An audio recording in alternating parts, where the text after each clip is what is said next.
যে গাছটিকে নিয়ে আজকে কথা বলবো, গাছের ফুলটা অত্যন্ত সুন্দর। যে কোনো একটা নামি দামি অর্কিড হোক বা যে কোনো একটা ইনডোর প্ল্যান্ট হোক বা আউটডোর প্ল্যান্ট হোক, সমস্ত কিছুকে হার মানিয়ে দেবে কিন্তু এই ফুলটি এতটাই সুন্দর। মাঝখানে একটা যে লাল যে উঠে আসছে আনারসের মতো, দেখে যেন বেশ লোভনীয় লাগে।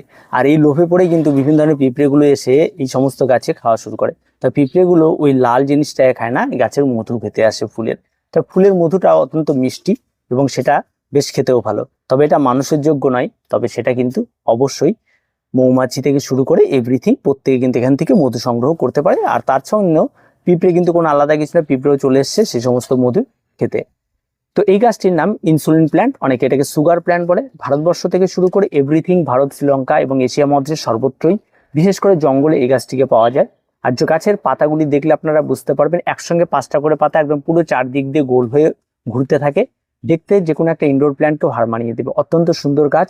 গাছটি কিন্তু একটা আদা জাতীয় গোত্রের মধ্যেই পড়ে, কারণ এই গাছের গোড়ায় আদার মতোই অনেকগুলি আলুর মতো হয়ে থাকে, আদার মতো বেরিয়ে বেরিয়ে যায়।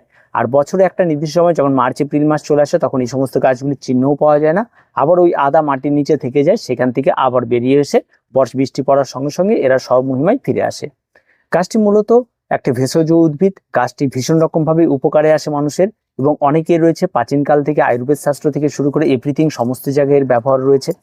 আর এই গাছটিকে সাধারণত আমরা ভেষজ গুণাগুণ তো থাকেই, আর তার সঙ্গে ইনডোরে যে কোনো গাছের নিচে রাখতে পারবো। তার কারণ হচ্ছে এটা একটা ছায়াচ্ছন্ন জায়গার গাছ, কড়া রোদ একেবারেই পছন্দ করে না। বিভিন্ন জঙ্গল এবং গাছের নিচে থাকতে এরা ভীষণ রকম ভাবে পছন্দ করে। আর গাছ যখন একবার হবে তখন সেখান থেকে কন্টিনিউ হতেই থাকবে, কারণ গোড়ায় রয়েছে যে আদাটি, সে আদাটি এদের বারবার করে এদেরকে বংশ বিস্তারে সাহায্য করে। আর ঠিক এর মাটির মিশ্রণ যদি টবে আপনি লাগাতে চান, যে কোনো মাটির মিশ্রণ আপনি লাগিয়ে দেন, গাছ মারা যাবে এই ভয় আপনি একদমই পাবেন না। গাছ অনায়াসে সারা বছর ভালো থাকবে। অত্যন্ত সুন্দর একটা গাছ। গাছটি মূলত বলা হয় সুগার প্ল্যান্ট। আমাদের এখানে গাছের পাতা খেলে নাকি সুগার কমে যায়, তার সঙ্গে সঙ্গে জ্বর, সর্দি, কাশি এবং কোলেস্টেরল পর্যন্ত কমিয়ে দেয়। এতই একটা উপকারী একটা ভালো জিনিস।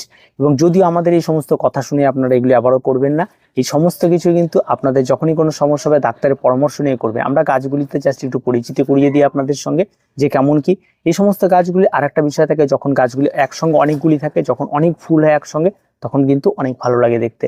ফুলি মেল এর আকর্ষণীয়। আপনি যখনই দেখবেন এই ফুল ফুটছে হোয়াইট কালারের, এবং তার বৃন্তটির ঘাটে একটা লাল আনারসের মতো রয়েছে, সেটার মধ্যেই ফুলটি দেখতে অত্যন্ত একটা চমৎকার লাগে। আর দেখে মনে হয় যেন কোনো একটা নামি দামি কোনো একটা ভালো একটা ব্র্যান্ডের ফুল, এরকম মনে হয়। কিন্তু একটা জংলি গাছ, এবং প্রত্যেকে এই গাছটি দেখে থাকেন, হয়তো অনেকে গ্রামগঞ্জে যারা থাকে তারা সবচেয়ে বেশি দেখে থাকবেন। আর এটাকে মূলত এই সুগার প্ল্যান্ট বলে থাকে। কবিরাজ থেকে শুরু করে প্রত্যেকে এই গাছের মানে গোড়া আদা থেকে শুরু করে এভরিথিং সমস্ত কিছু তার কবিরাজি কাজেও লাগিয়ে থাকে।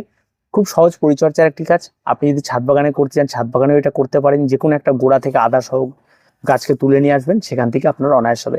বংশবিস্তার খুব তাড়াতাড়ি হয়ে থাকে, এবং এরা সাধারণত নর্মালি স্যাঁতস্যাঁতে জায়গায় বেশি পছন্দ করে। আর মোটামুটি ভাবে জঙ্গলের নিচে থাকবে, গাছের নিচে থাকবে, এরকম জায়গাতে এরা পছন্দ করে। তার কিছু বলার নেই গাছটি নিয়ে। আশা করি অনেকেরই ভালো লেগেছে গাছটি। আর গাছের ফুলটাই অন্ত মিল ছিল। যারা এই সমস্ত গাছগুলি দেখে থাকেন তারা অবশ্যই জানাবেন আপনারা কোথায় কোথায় গিয়ে দেখেছেন, কমেন্টে অবশ্যই জানান। দেখা হচ্ছে পরবর্তী ভিডিওতে। প্রত্যেকে ভালো থাকবেন, প্রত্যেকে সুস্থ থাকবেন। চ্যানেলটিকে অবশ্যই সাবস্ক্রাইব করে রাখবেন।